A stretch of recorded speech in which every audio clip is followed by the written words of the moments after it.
Hi everybody, Adam from REH, and welcome to our 4th YouTube episode, and it's all about patching. This is how I do it. There's other ways to do it, but this is the process I've developed and the equipment I use over the last 10 years. And it's really brought my error count down to not zero, because patching is, in my eyes, probably the hardest and most riskiest bit about pipe relining. I'd rather invert any day. I find I have more control. But this is the process I use to bring our errors down and get the best results, because we want full adhesion, we want hard compression against that broken section of pipe, and this is how I do it. So, excuse me, we're sponsored by Victoria non-alcoholic bitter today because it's a Saturday. Right, let's get started. So we're going to go through the equipment. We'll start with the compressor. This is a 50 litre. You really do want a minimum of a 30 litre compressor. Make sure it's reliable, it works, it's not tripping out.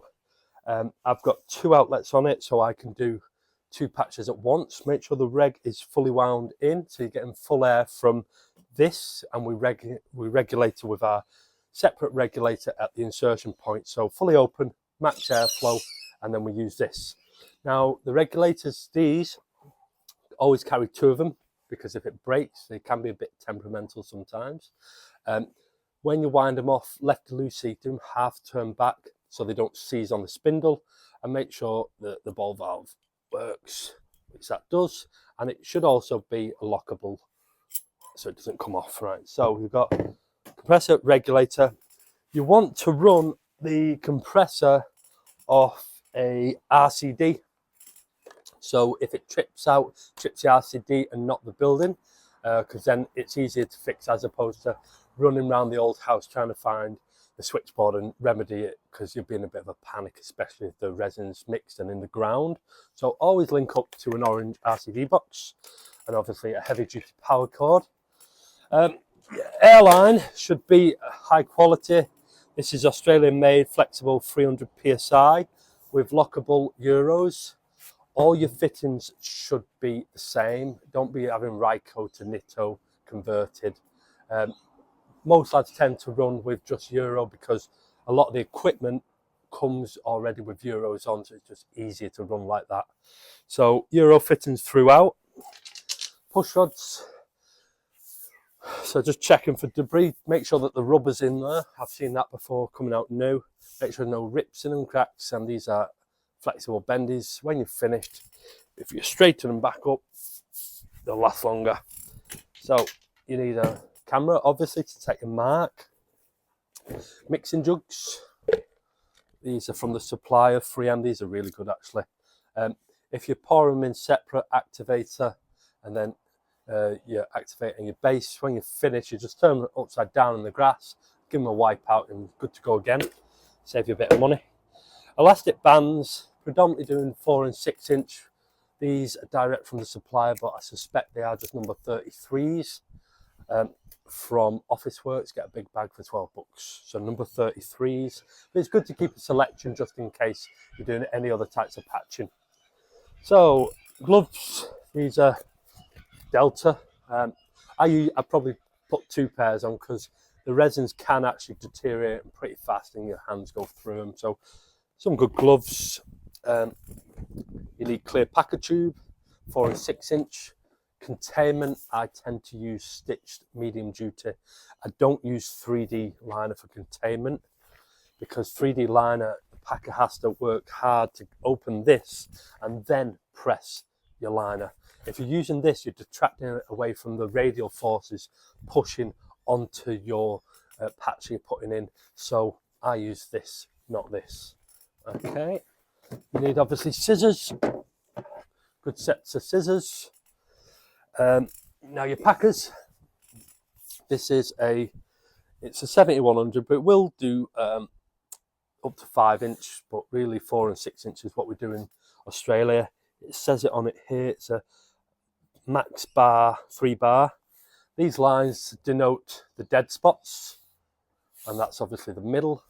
Be aware, obviously, the dead spot, we call it the dead spot because this is where it tapers back to meet the head.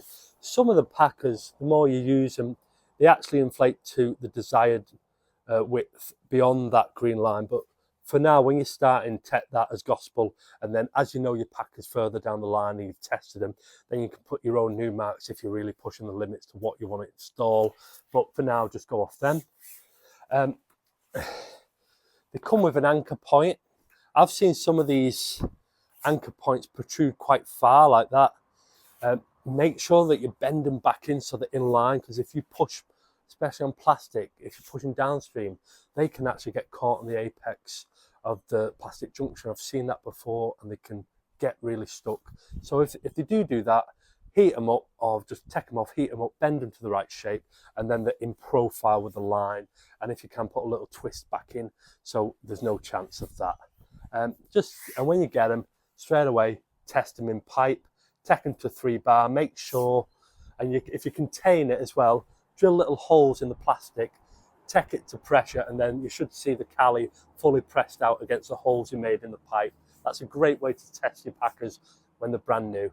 They do get tested when they come out of manufacturing, but let's test them again, I say. Your resins, love it or hate it. Most lads are using silicate resin. This is winter resin, working time of around 15 minutes, cure time hour and a half. In winter, make sure you're doing 2 hours really, especially with 3D liner. Hope that doesn't flap up again. Especially with 3D liner, because it's got that memory and it's trying to pull back. So if your resin's not fully set and you've used 3D, it can start to draw back in. So 3D liner especially, give it a good 25-30% more on the curing time in the pipe. So that's our resins. Lube speaks for itself. That's a good alternative as well. Get the spray, canola spray. I like using that. I always carry this handy if you're to crack off the lids on the resins. It's just easier than using multi-grips. You're always handy to have a backup compressor. You need drop sheets for when you're going inside houses, so you've got your drop sheets, marker pen, all the basics really. But what I would say, a word of warning, whatever gear is carrying air and going underground, make sure it's up to standard, and because that's your critical gear. Less connections the better. Don't be having unnecessary connections in there. It's high quality gear, because it can be, if you're using cheap stuff off Temu and it's going underground and failing on you, you've only got yourselves to blame when you're digging 3 meters in a road. Because in my experience, patching, it's all about aligning the ducks in a row and putting the odds in our favour. So this is right, that's right, that's right, that's right. And even if you do all them things, some things can still go wrong, okay? So yeah, best you can afford, best gear, and the minimum amount of connections, the better, the less it can go wrong. So that's it for the equipment I can see, really. And yeah, let's do a demonstration now on how I set up a patch, okay? See you over there. So we're going to give 10 golden rules. That's 5 and 5. 10 golden rules, do's and don'ts to stick to stop any errors and give you the best results. First golden rule is never cali or contain around a 90 elbow. I'll give you a scenario. So we took the toilet off and we've got a broken PVC 90 at the base of the toilet. And the pack is going to be out in the open. Don't be tempted to cali the whole thing, because I can guarantee you that they'll create ripples. Your pack will get stuck in that 90 and you could end up doing a bathroom renovation. What you can do is you can just start the containment just above or as it's exiting the curve of the elbow, and then also put PVC pipe on top. And when you inflate, keep it nice and straight, and then you can do it that way. But I can guarantee you, if you contain around a 90 elbow, you can sort of get away with 45s, but still not recommended. If you contain around a 90 elbow, you'll get your packer stuck and you'll be doing bathroom renos. Top tip, there's number 1. So, golden rule number 2. Seems obvious, but I'm seeing videos out there, people just not doing it. I'm like, crazy. Always put pole rope onto your anchor point. Always. Even if it's right there, just do it. Much easier. things are going wrong, you have to get her out. Don't pull on the push rods, pull on the rope. Your ropes should be 1 ton minimum with 0 stretch. If you use para rope or something with stretch and you've gone around a few bends, you pull that rope, it's going to anchor from the friction of the bend, and you're going to just stretch and stretch and stretch. 1 ton minimum, 0 stretch, always put a pull rope, just easier. So let's just show you how I do it. This system I've developed over the last 10 years. I find it's the most efficient, fluid and safest way to do patching. Today we're just going to do a simple 4-inch liner silicate patch. I'm going to push up to the inlet of a junction, so we'll show the containment and patch around, I think it's a 30-degree bend. So let's get started. I'm going to start by running through my setup.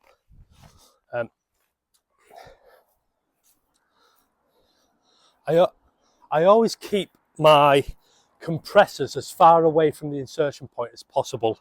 50-litre compressor, you can fill it up, you can then turn it off, and then when you're inflating your packer, you can hear for your gobble points, you can hear for any callies ripping, anyone flushing the toilet, and you don't have to listen to the noise of the compressor. As long as you've got not major air leaks on your gear that you're putting in, you can always turn it on later, but 50 litres is ample. And I've also got a little backup. That's coupled to an RCD. So if this is drawing a lot of amps and it cuts out the house, it'll cut that out instead of your house where you might not be accustomed to the setup and it might not come back on. So yeah, RCD, big compressor, backup. I then run one solid high quality airline. This is 300 PSI Australian made Flexi. I like the Flexi stuff because it's simple. Coupled up to a double dick, which is a male to male, and then it's then coupled up to my regulator. The regulator should be fully wound back, so it's not giving you any air. You always want to check it. You don't want to put it in and then it just explodes your packer when you're not looking. And then the inline ball valve is in the open position. The reason it's connected to a double dick is that as you're inflating, you're listening for the gobble points. If that containment rips or you think that you're going to explode your packer, you can instantly just disconnect it off the double dick at this point, and then straight away your packer will deflate all its pressure, save you a lot of money and possibly a dig up as well. So yeah, that's why I run this right at the insertion point. I see some people putting this over near the compressor with the compressor blaring. How do you know if your packer is going to explode? You can't listen. So it's a much safer and better way. So yeah, that's how I run it. And you've got the fail-safe option of pulling off your double dick. Put that back on. So with this demonstration, it's like all demonstrations, it's super easy. I'm not pulling it in 20 meters. We've just got a 4-inch pipe, 30-degree elbow going up to a Y junction. So we want to get as close as the junction, but not cover it. So we have to contain the front of the packer. We have to contain this bit. And that's why I've done it, just to show you how I contain it and what works for me. So let's get started. So plastic, I always have the plastic on grass. I like to do it on grass as opposed to putting it on a table, because it's easier to get your hands under the resin and scoop it up. On a hard surface like that table, I find it difficult. And also the resin can run off much easier and then fall on the driveway. I know it looks a bit more professional on a table, but for actually working, I believe it's easier to do it on the grass myself. So let's put a push rod on. First of all, this is one of our most critical connections. Make sure it's on, give it a twist, give it a pull, screw that up. Then what I do is I look for some duct tape that I haven't brought over. One sec. The duct tape. Yeah. Silly sausage. Here we go. Right, and we're back. So, duct tape. What I do is I always like to duct tape each union. It stops resin getting in them and also ensures that they can't come undone. I then put my lay flat through. I don't have my lay flat connected to right next to the female, because if you're not using lockable and you start pulling on this, it can actually take the female off and you can disconnect, which is terrible. So yeah, again with the anchors, if they're not in profile, bend them back in profile, so when you're pulling back they can't get wedged on the apex of a junner. And just simple 1, 2, 3 granny knots with your lay flat. Make sure your pull rope is not stretchy and it's got a 1 ton minimum, and then simply just duct tape it. That's it. Now I'm going to get down and dirty it. So we've got our clear plastic. This is 4-inch clear plastic. I hope you can see that. Yes, you can. Just open it up and pull it through.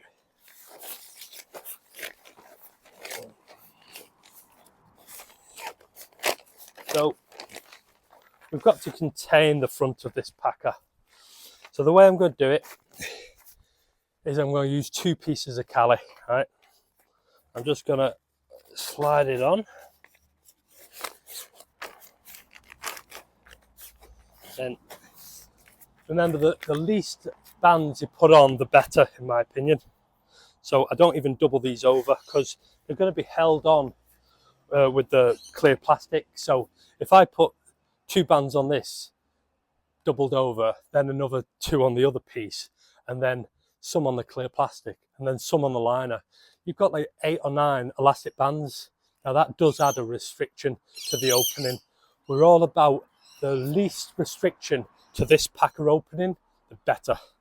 So when I fold my cali, a lot of lads do it 1 fold all the way over like that. I actually like to do it a central fold, so I get 2, so it opens up nice and neat. So I'll just put that on. 1, 2. You can always put your folds in later. So you put it on, get a bit of your spray, get that, and then I just put a bit of spray in the surfaces that have to open up like that. And you'll notice I never duct tape the cali to the head. What I do is I just pull it down a little bit, because if you duct tape that, you're essentially increasing your dead spot, because then the cali has to work to open up. So what I do is I put 1 on, and I just simply put another 1 over the top, because this is works most likely to to explode on your inlet. There we go, just like that. Like I said, I just pull it beyond the dead spot, because that's what's I'm gonna duct tape. So these pieces are free and not duct taped on. So then pull that over like that, and then that's it. Right, get nice and tight.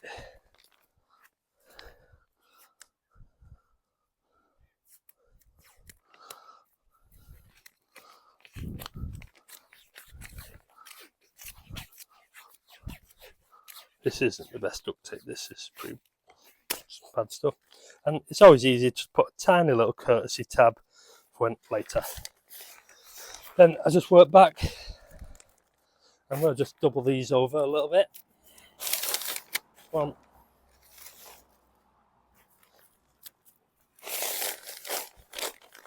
2. Now, with your plastic, there's probably a little bit too much. I might chop that down actually. With the scissors I've also lost. Oh God, amateur hour. Oh no, there they are. Like I said, Fiscus I find are the best.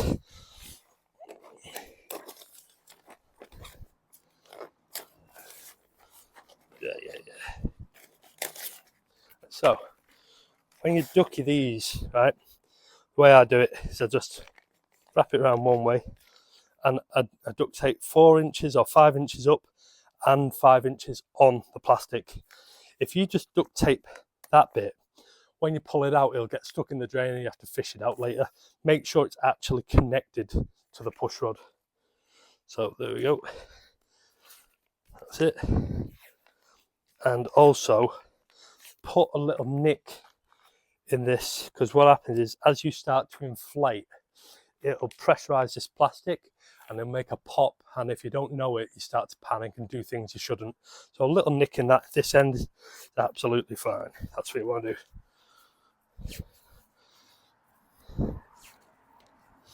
There we go.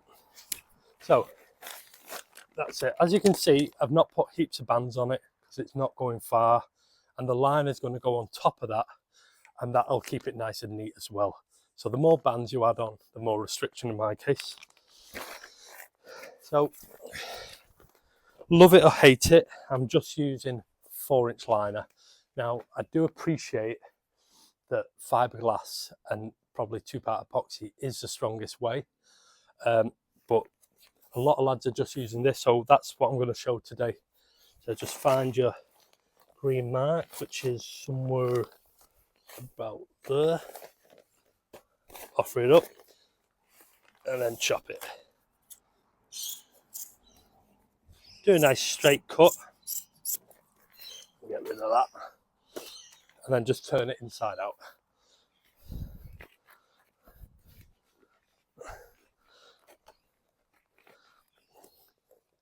So this is RSM's Delta 4-inch.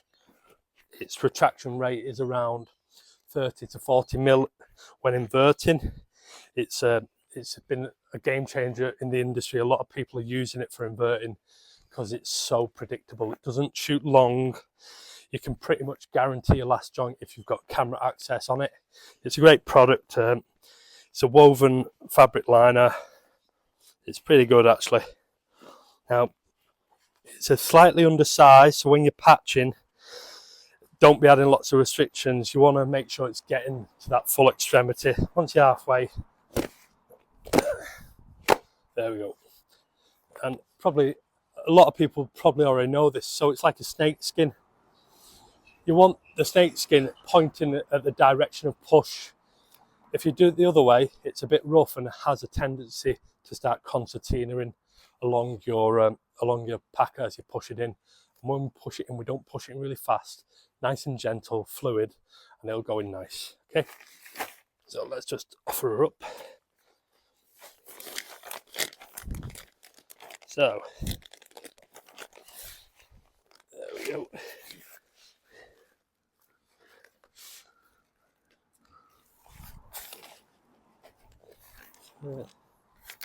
Probably a little bit long, that actually.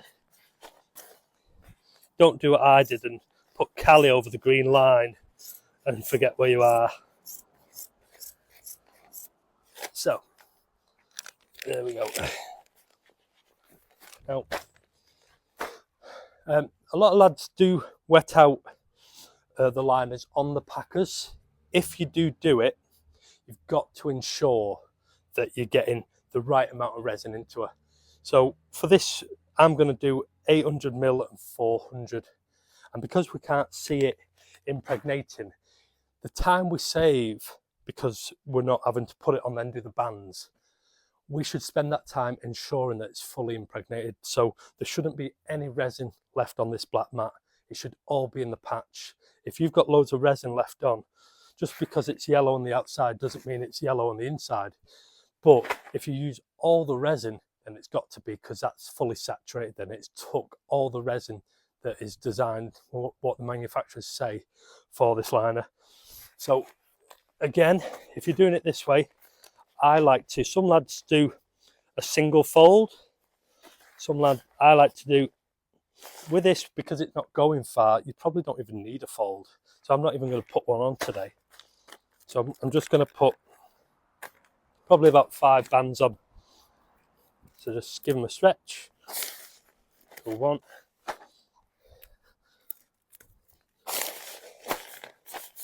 2,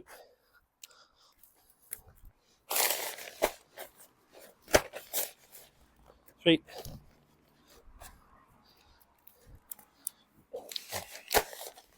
It's always easier with 2 people doing this. 4 and 5. So your bands, that's not quite right that yet. This band wants to be right at the front here, because if it hits a sharp, then it can start to pull it back here.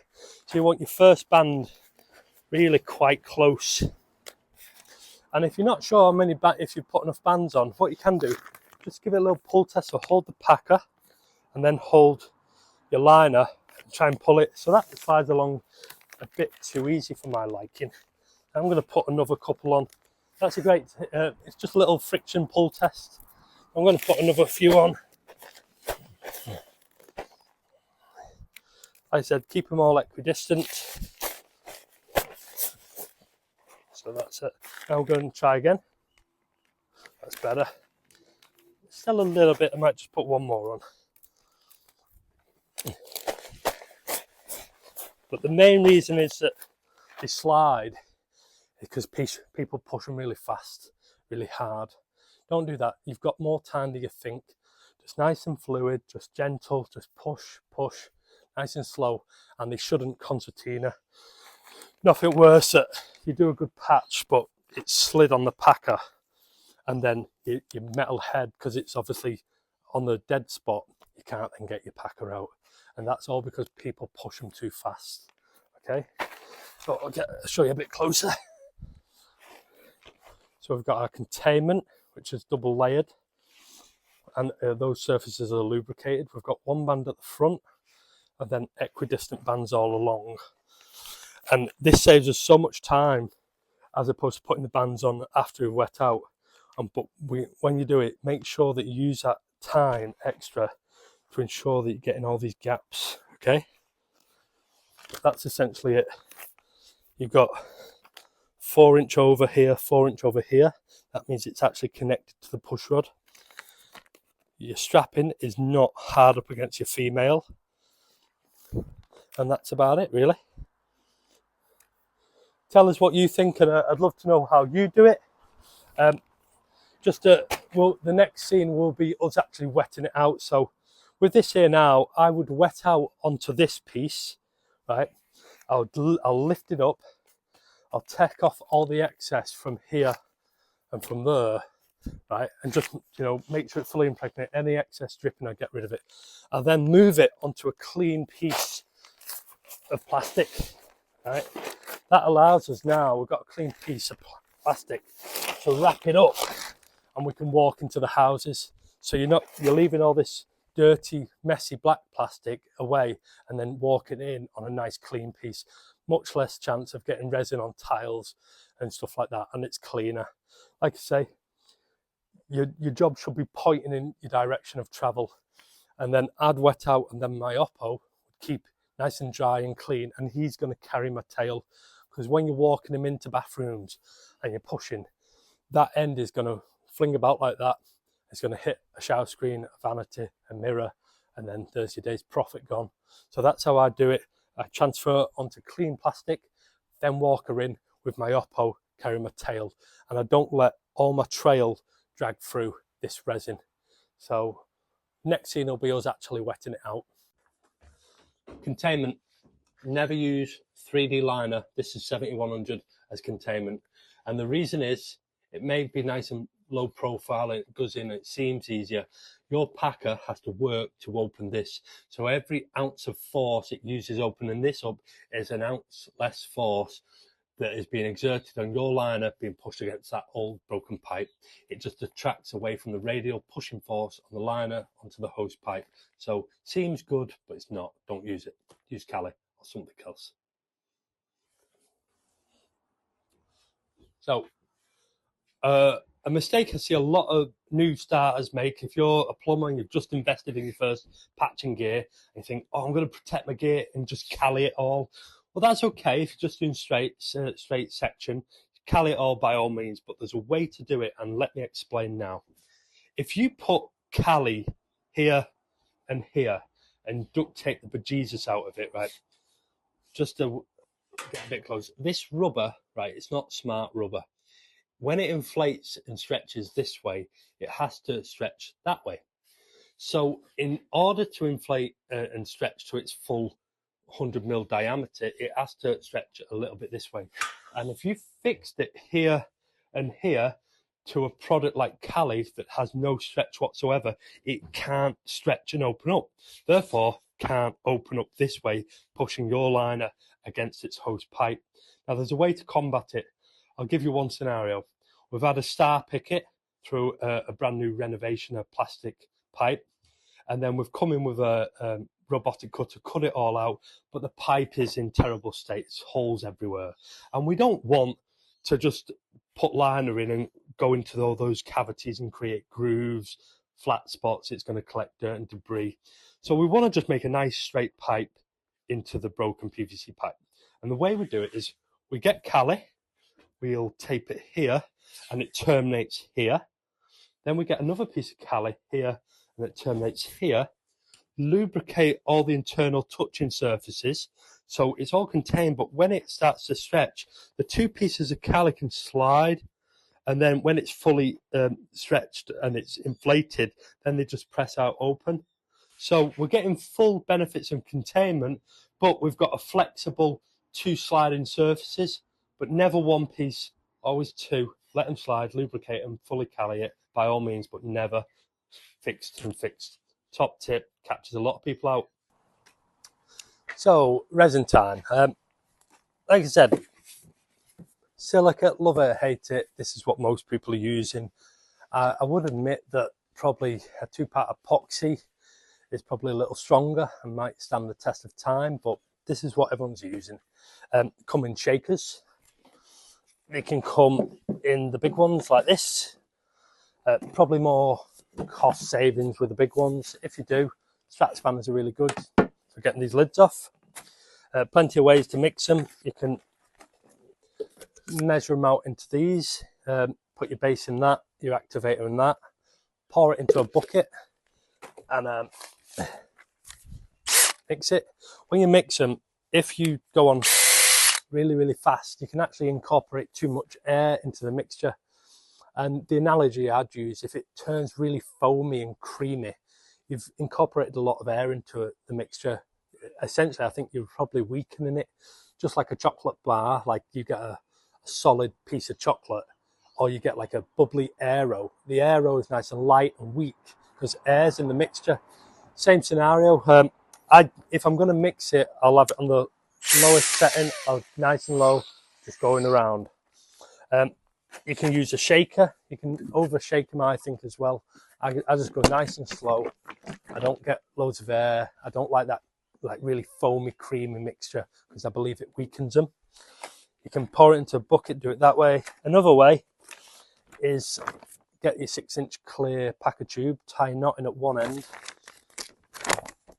pour it in, twist it and shake it. You've made your own shaker. A little tip with that, don't do it 2 or 3 meters long or send if it's stupid, because then you lose heaps of resin because it sticks to the inside. So just enough to create that little shaker, and then you just squeeze it, wring it out. So there's a good little tip if you ran out of buckets. But yeah, you want for consistent colour. That's what we're looking for. We don't want swirls like a caramel swirly. You want a consistent colour. In summer, in winter, sorry, in summer, put it on ice if you're using this stuff. It'll give you an extra 3 or 4 minutes. Curing time plus the working time, 50-minute work, 1.5 hour cure. In winter, give it another 25-30%, especially with your 3D liners, because they've got that memory. It has to be fully cured so you're not getting the creeping back. That's the last thing we want. But yeah, there's your resins, and obviously your 2-part epoxies, say like an RR or Blue Magic. That's all I know really. I know there is other resins out there that are probably just as good, but that's what I'm talking about today, silicate resin. So, pull access. Better to be looking at it than for it, as a good friend of mine says. If you're ever unsure or you think it might or might not go and you've got access, just use it, guys. It's better to be looking at it than for it, as he always says. When you use it, get your lay flat through, attach it to the front of your packer, nice and streamlined. 3, 2, 1, pull. That's on the command of the person pushing in. Don't go fast. If you push really fast and pull really hard, the front of the liner will start to concertina, bunch up, and that can cause problems. You have more time than you think, okay? But if you've got it, use it. So you've got a transitional patch to do. This is number 6, I think. Not sure. There'll be a number in the top left. All right. You have got a transitional patch to do. 4x6 ProFlex, and this is 7100. It's Delta Flex or maybe Bravo liner. Right. You're about to chuck it in the ground. Have you broken it first? You need to break its back. Put this into a straight packer, a 4x6 or 6-inch. Inflate it and measure and make sure it's hitting its full extremity of 150. Because if you just put it straight on and you've not broke its back and the packer doesn't have enough force, you're not going to be touching the sides. Put in a straight packer, inflate it, contain it with Cali, and make sure it's touching that 6-inch extremity. Okay, guys? Break its back every time. So you've dressed your packer, it's got the liner on it, but you want to test it. Anything we put on the ground, you know, it could be 3-4 meters deep under a road or whatever. We want to check all these connections. Bear in mind, you might have, say, 8 or 9 push rods on there. How do you know that they're all working? They've not got damage from the last time. So we are going to test it, and this is how I do it. I just get some Cali, pull it through, and I'll bring this up to here like that, and just pop it on. Make sure there's no mud in there. That goes on. It's all in front of me, so anything going wrong I can see it. And I'm just going to build it up. So I'm feeling it. I can hear air going in. That's at about 1.6 now, so it's really hitting its stretch point. And then I lock her off. I lock her off because now this is a fully sealed unit, testing every single joint. All right, I'm not a free bar, but I'm not going to do that out of the pipe, really, just Cali. I put it in pipe to test it. You can do that. But for this test, I'm just taking to 1.6 and leaving it, okay? And I'll just demonstrate why I have it on the double dick. So if this was underground now and there's something going wrong, I literally, if I hear the Cali split and it's about to explode, I just disconnect it and then there you go. It's already deflated. Straight away. Safe. Okay, so that's how I test my packers, and that's why I have a double dick from the compressor into the regulator. That's our fail safe. Old school tip here. I learnt this on my very first day of patching, the pull test. So you push your packer in, you get it to fully inflated, and then you get your rope. Give it a gentle pull, bit of a tug, and it should be a rock, should be an anchor. Make sure that your unions with all your push rods have been duct taped and locked, and that they're not touching this rope, because you don't want to pull this and pull a female and then blow it off. Make sure that this is separate to all your push rods, but give a little pull and it shouldn't move. Just say worst case scenario, you put a 4-inch pack into a 6-inch pipe and you pull it, and because it's not anchored it moves. Better find out now than later. Top tip, old school. So let's face it, humans are lazy. I'm lazy, you're lazy, we're all lazy. Okay, so when you've been doing it a while, you'll see hundreds of tape marks all over your push rods. They'll be dirty, they'll have lots of old tape marks on. But a good way so you don't get mistaken for an old tape mark is when you do your mark out, and you've obviously got your rope on it, when you lay it down like that, always get into the habit of going round, and it's your tape mark that is holding your rope. Yeah, so even if you've got lots of other tape marks on, it's the only one that can actually be holding the rope, so you can never get it wrong. And a good idea to do, you put the pressure required, so 3. That's telling you take it to 3 bar. That's a 3 bar max packer. It's connecting a rope so you can't get mistaken with other ones. Just a great working tip because we are all lazy. So we've come to the time we're going to wet out. I'm just using a 6-inch shaker because that's all we've got today. You want your regulator right next to the insertion point, and you want this area to be as clean and clutter free as possible. Last thing you want is to be tripping over stuff. I mean, look, this is an ideal situation. Don't, dead easy. But try and just make it all nice and clean and fluid. Get this as close as you can to the insertion point. And yeah, just make your lives a lot easier. Now, I'm going to be patching just short of that junction. When it comes to marking out, if you've got, say in this scenario, you're patching up to a junction, if you can get camera access to it, fantastic. Put the camera there. It means you can get it absolutely bang on. And it also means that you can see your packer inflate and make sure it's touching the sides. And if it's going to burst, and you know, you have to get it out. So, but yeah, typical training video, ideal scenario, and I'll still probably F it up. So with the gloves, put 2 sets on because this stuff can deteriorate the gloves pretty fast. And you should have eye protection on also, really. But I've not today. But really, long sleeves, which I've also not got on today. But I'm going to be taking it pretty steady. I'm not going to be making a mess. So let's do it. Give them a pre-shake maybe. In summer, put them on ice. I know you do. You put the activator into the base because there's less to pour. And make sure you get every single bit of it. They put that like that. Some bits can get sometimes stuck in this bit of a handle. And here we go. Let's go for it, eh? So like I said, all we've got on standby is rags and the lubey spray. I'll just show you a quick tip with the lubey spray when we put her in. There we go.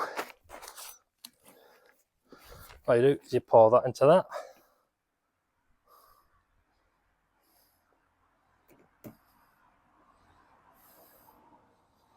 Yeah, give it a good twist, get every single bit, especially when it's cold, because a lot of it can stick to the sides.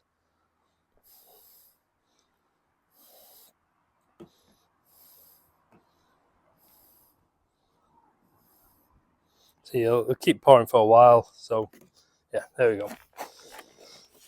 Let's put our top on without the blade of grass in there. There we go. Just get rid of that. Now that could probably sit there for a while. So you're not mixing yet. You're mixing when we're shaking. And away we go.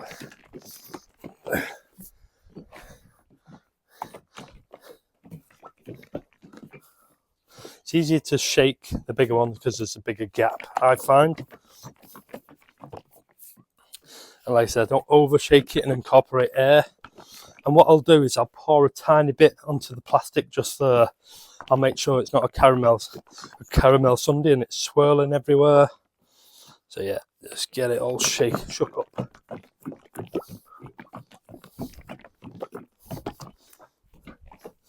I also, little top tip, the push rod connector, I put a bit of ducky over it so when you're pulling it in, no resin or grass can get in there. Just a pretty handy tip. Just leave a little grabber so you can grab it off nice and easy. But your Oppo should be doing it for you. And I don't have one today. I wouldn't recommend patching by yourself unless you're experienced and they're easy. I would always run with 2 guys. Yeah, you can see it's pretty uniform now. I'm just going to check it. Let's have a go. Let's just pour a bit on the floor, see what it's like. A little bit more, I think.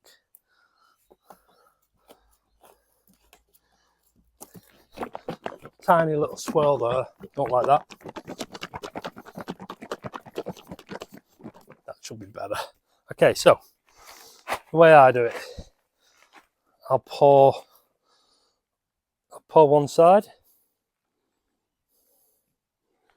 and then straight away I'll turn it over because now that's soaking in while I'm pouring the other side. Okay, so this is a 6 inch. This is a 6-inch set. This will do a metre of 6-inch. So I've got lots of resin here. That's probably enough. Okay. Be wary when you put the lid back on. Make sure you don't put it anywhere that'll explode and go everywhere. So put it far away in the nature strip. And then we just mop it up. Like I say, wring it out, but really get into all them cracks. And then you can, I've never had it not infiltrate behind the bands. I think that's a bit of a myth, but get your fingers right in there. Because remember, you're saving time because it's already on the packer. So you wring it out and then put it all back in, especially on the ends. Make sure that those ends are done right and get your fingers right into those grooves. Wring it out, mop it back.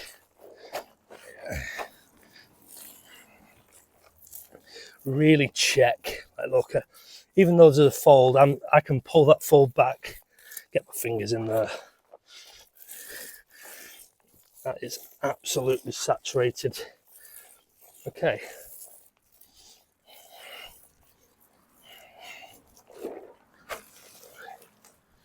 Like I say, don't panic. You've got more time than you think, especially on cool days.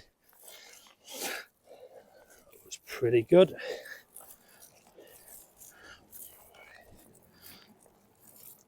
That's really good.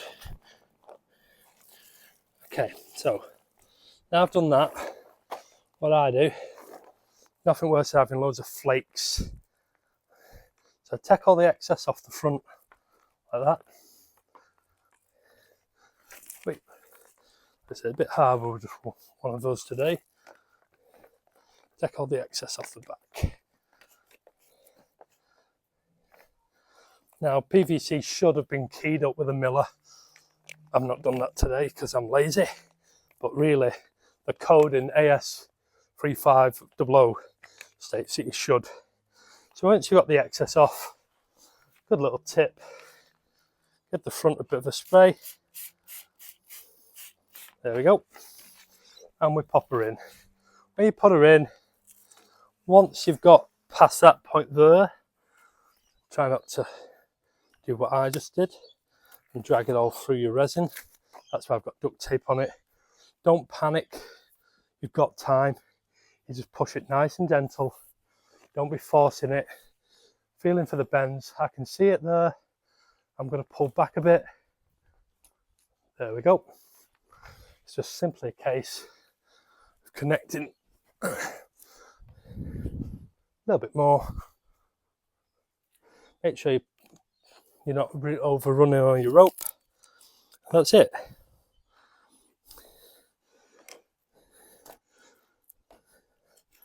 Now we're going to inflate. This is where we're listening for our gobble points. So I'm going to take it nice and steady.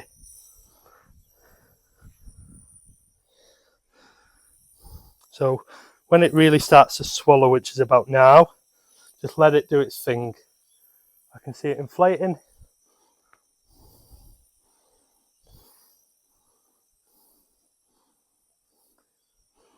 This is a 3-bar packer, but I'm always ready. I'm always ready here. I've just pushed a little bit past so you can see the liner there. See that it's fully inflated. And they still will keep inflating past the time.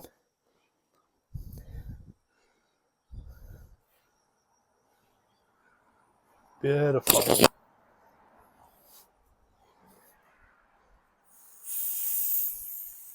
So keep it just below the max, which is 3.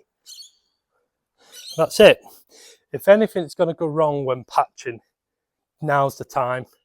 Now's the time it's going to go wrong, when it's fully getting to that full pressure. It's testing all the callies, it's testing the pipe it's in. So this is when you don't want to be hearing that. You want to be here watching, ready for anything going wrong. Okay, that looks pretty good. I'll just take that out of there, and always be gentle with your regulator. Okay, so let's just put it down nice and gentle.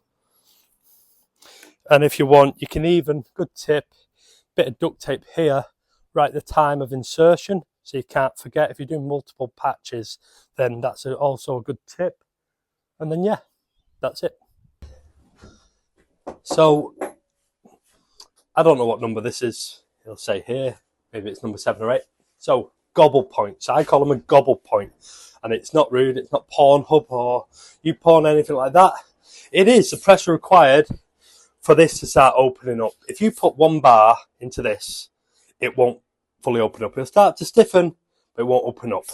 Then, if you once you get to about 1.6, I think it's called its gobble point, I call, because it gobbles air in. Because the internal cubed area is getting bigger, it'll start to swallow air. It's called its gobble point, and then it'll probably be fully inflated at around 2.2. And then every bit more pressure after that is just increased force pressing the liner. So when I very first started patching, I learnt the gobble points of every single packer, and every single one's different. The general rule of thumb is the bigger the packer, the less pressure, because there's a bigger amount of air acting on a bigger surface. Smaller the packer, the more pressure required because it's tighter. And that's really handy to know, because as you're inflating, so it goes up really quick to about 1.5, 1.6, 1.7, and so I go, and air's coming into it, it's getting bigger and bigger. And then at around 2.2, it'll stop that big rush of air because it's fully expanded, and then it'll just take a bit more air pretty quickly. Now, that knowledge came in really handy for me once, because as I started inflating, it just inflated straight away to like 3, and it didn't do its gobble, it didn't swallow air. And what had happened is mud had got caught in one of the push rods, and then all it did was inflate the air inside the push rods, therefore not expanding the packer. And then I realised straight away, because it hadn't done its gobble. I call it a gobble. So it hadn't done that, and I knew straight away. I just pulled it straight out. I didn't even have to deflate, because it was just the push rods that were inflated. Pulled it straight out. So learn about your equipment, learn those real intricacies, and then you can use your ears, your eyes, and all your senses to know when something's going wrong. Maybe the cali split and it starts to grow again, because if what can happen is you'll get to 2.2, 2.3, then you know it shouldn't still be taking lots of air. The cali splits, and then it starts getting bigger because it's growing up an inlet or growing laterally up the drain, and then you know something's wrong. So learn your equipment, learn its stretch points, its air points, and then you can act quick, take it off the double dick, get it out, done. So learn about your equipment, take it to that next level. I think we're coming to number 9 or 10. A number will say, not sure yet. I'm just spitting it out like a relining Slim Shady. So, bands. Let's be just a bit smarter about putting bands on. If you put 1 band and then put another band right next to it, another, and you've got 1 inch and you've got 5 bands, they don't seem a lot, but they're going to really start to restrict the opening of these packers. And if you double layer them, I can guarantee when you pull your packer out, you're going to see the bands just there. It's just going to leave a little rib. So be smart about using them. Keep them equidistant to an extent. We'll move on to that and show you later. But say if you're just dropping down a shaft and it's literally right there, don't put 20 bands on it. Just put maybe 1, 2, 3. The less resistance you put onto these packers, the less they have to work to get that liner against your hose pipe. So if it's literally just there, maybe 1 band at the 1 band at the top, hold your liner, just drop it in, just inflate it, you'll get a better result guaranteed. So only use enough bands as you need. Don't double layer them. Make sure you're using the right bands for the job. Number 33s are pretty good from office work. So yeah, only use enough bands you need. Don't double layer them. So the time's come to pull your packer out, and we're going to pull it out, pull it mainly on the rope. But a good trick to represent your patches in the best possible way is we're going to get rid of all that swarf. So like we saw before, I got rid of the excess from the ends with a microfiber. Now I'm going to fill it with water. So all you simply do, this won't take long because it's only this little bit here. So that's now full of water. I'll just throw that over there. So what that's going to do is it's going to fill the line up 5 minutes before. When we deflate, it's going to separate the plastic from the liner. We're going to push it back and forth. It's going to get rid of all those flaky, swarthy bits and get a definitive patch in there. And also, if your customers have been kind enough to give you a deposit, it's going to help wash away the crud. So let's crack on. I'll show you how to do it. First of all, I just, so you can't get anything wrong, just disconnect the air. And then we just lefty loosey start to deflate. So you grab your rope, always pull on the rope, not the push rod. And then just start, obviously you'll see the water flowing and it'll gush out. Do the same with your satellites, just don't thrust them back and forth. Yeah, water's coming, it's got loose. And you see now, I'm just like a little bung. I've just completely washed it. And then if we notice, you've got much less swarf because it's cleaned it all off for us. And what I'm going to do, I'm just going to chop this straight away with a reciprocal one take, and let's see if we've compressed against this pipe. I'm going to chop a few pieces off. So there's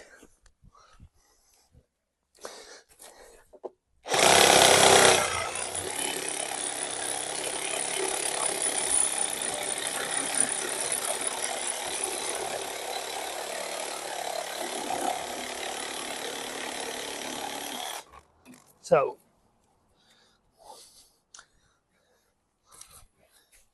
it's fully touching the sides. That's what we want. But more importantly, let's have a look where I contained it. That's what I want to see.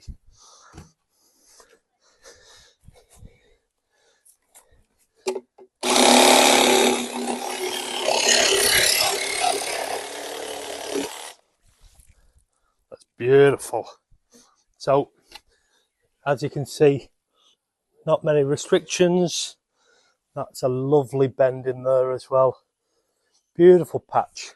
But it all stems from not adding too many restrictions onto your patches.